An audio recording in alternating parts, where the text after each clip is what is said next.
राजा पाय पडतो राजा, नाही माफी असावी, जरा आवाज वर करून बोलतोय राजा. पण खरं तर राजा आता तुमचा जन्मदिवस येतोय राजा, म्हणजे 19 फेब्रुवारी. खरं तर मनापासून लय आनंद आहे राजा. पण राजा तुमच्या आमच्यावर एवढे उपकार आहेत ना की वर्षाचे 365 दिवस सुद्धा तुमचा जन्मदिवस साजरा केला ना राजा, तरी तुमचे उपकार कधी भेटणार नाही राजा. पण राजा आज तुम्हाला काहीतरी सांगावं असं वाटतंय राजा. आता अनेकांच्या मनातली शिवभक्ती जागी होणार राजा. राजा अहो तुमची काय मूर्ती घेऊन फिरणार राजा, काही भगवे कुडते घालून जय भवानी जय शिवाजी करून फिरणार राजा. पण खरं तर राजा तुमचा इतिहास यांनी जाणलाय का हो राजा? राजा तुमच्या जन्मदिवसाच्या दिवशी हे बाया नाचवतात राजा.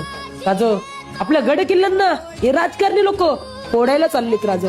राजा खरं तर तुमचा इतिहास जाणण्याची आणि जगण्याची या आत्ताच्या पिढीला खरंच खूप गरज आहे राजा.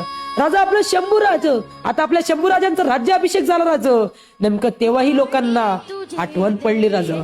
राजा ज्या राजांनी धर्मासाठी बलिदान दिलं, ज्या राजांनी परिवाराचा विचार न करता स्वतःचं रक्त सांडलं, नेमकं त्याच म्हणजेच आपल्या तुम्ही स्वामींचं आणि आपल्या शंभूराजांचा इतिहास हे विसरत चालले राजा. पण राजा मला मुळातच तुम्हाला एक सांगायचंय राजा, की अशा लोकांना अत्तल घडवण्यासाठी पुन्हा एकदा तुम्ही जिजाऊंचा शिवबा पाहिजे राजा. तुम्हीच एकदा जिजाऊंचा शिवबा पाहिजे राजा. आणि हा या 19 फेब्रुवारी करलं तरी चालेल राजा, पण आपल्या सह्याद्रीच्या गड किल्ल्यांवर